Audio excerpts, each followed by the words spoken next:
started it already. I walked away. That was silly. Hi, it's me. It's Paul Carpenter. This is number 91 of 365, and it's called Keep Going. Consistency. Brr. I started at 5.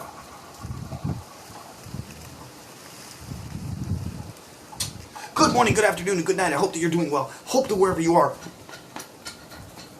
is doing good for you.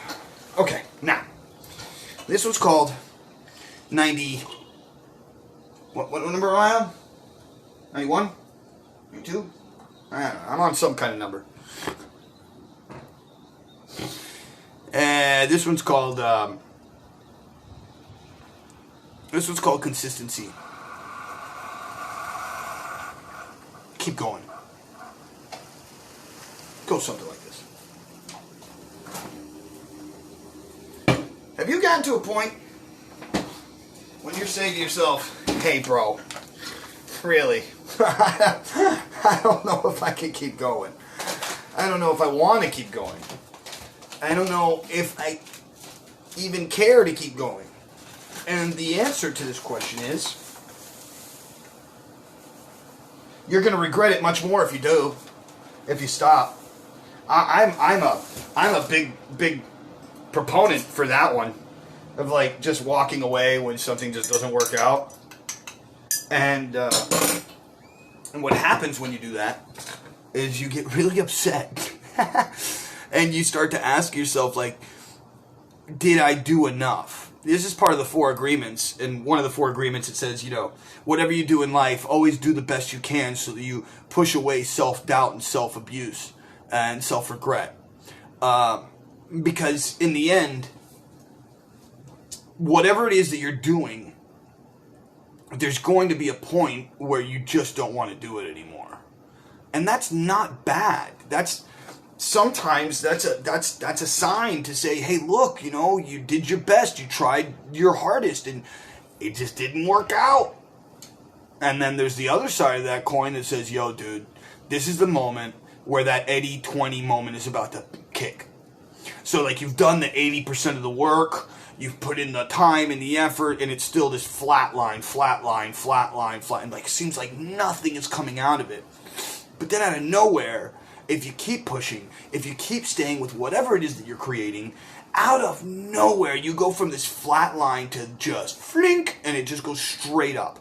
And you ask yourself, why? The answer for that is real simple. It's because you did all the work already. And the thing that you're hoping for, the expectation that you have upon the thing that you've been creating, isn't where you want it to be. And so what happens is you get to this place where you're like... and you start getting all angry and stuff, and then you give up and you walk away. And that reminds me of the story that I've told a million times, so I'm going to tell it again. It's about this guy who, it's in Think and Grow Rich, and he goes during the gold rush to go get a mine, and he finds a mine, and this is when everybody in his family and his friends are like, you're an idiot, don't do it.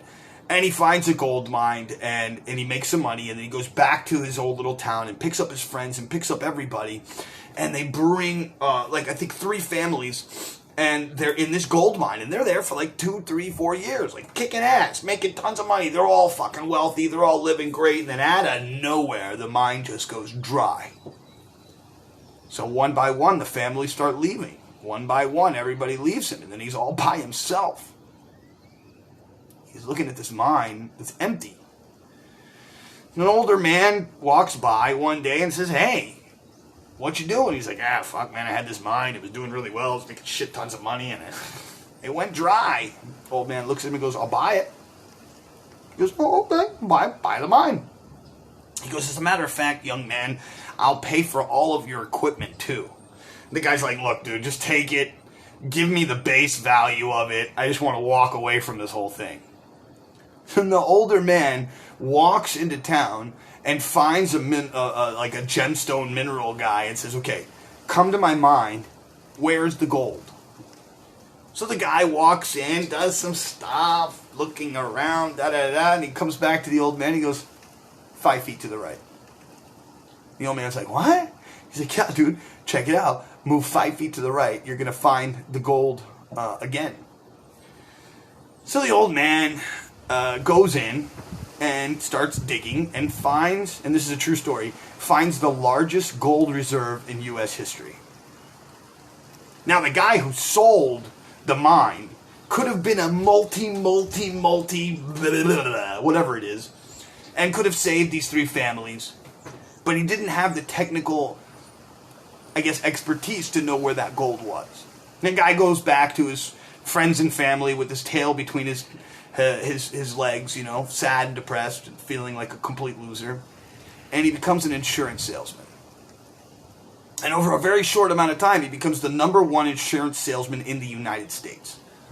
With a super amount of money, he's living a great life, blah, blah, blah. And when asked, this is the best part, when asked, how do you do it? He says, every time somebody says no to me, I say internally, move 5 feet to the right. I will not lose another gold mine. That's powerful.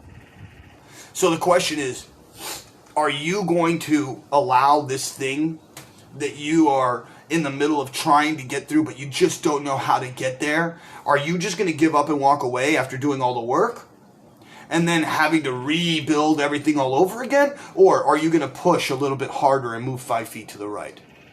Maybe do something a little bit different than what you've been doing in the past. And with that, everything will change. I mean, I don't know. It works for everybody else. Why can't it work for you? And with that, my friends, please go out into the world, do something nice for somebody else. And if you can't, do something nice for yourself. It does start with you. Number 2, please don't get caught up in all the crazy stuff that's going on in this world. There's way too much going on. And number 3, if you would not mind, please like, share, subscribe, send the button. There's a button somewhere. It says like. Just hit it. Just hit it. Hit the button right now. Just do it. And there's a share button. Hit that button too. And there's a notification bell. Ding, ding, bitches. If you would like, please, if you want, you can support, go to my Patreon /mentally-HYP. You can support anywhere from $1 up to $8,000 a month, because I'm hoping that some rich weirdo watches one of my videos one day and says, yeah, I'm totally going to give him money. And, if you don't want to do that, you can just send me some money on my Cash App /mentally-HYP2018. That's me. That's a little, you know how it works. And if you don't like Facebook, because a lot of people don't, I understand. Please know that you can watch all of these in order on YouTube. And as soon as I'm done posting it here, I post it over there. And that's youtube.com/Paul David Carpenter. That is everything. I don't have a sponsor. I need one. Will you be my sponsor, please? And with that, you've reached the end of the video. And I just want to say thank you. I really do. I want to say thank you for all your time, your energy, and for watching and for sharing time with me. Thank you very much, Ted, for watching from the beginning. Thank you, Ryan. Thank you, everybody. This is so nice of you guys. Who's this? Oh, hey, Scott. Oh, my God, Scott Mills from high school. Hey, Scott, buddy, how you doing? And so now that you've reached the end, I say thank you. I say I love you, and I will see you all on the other side.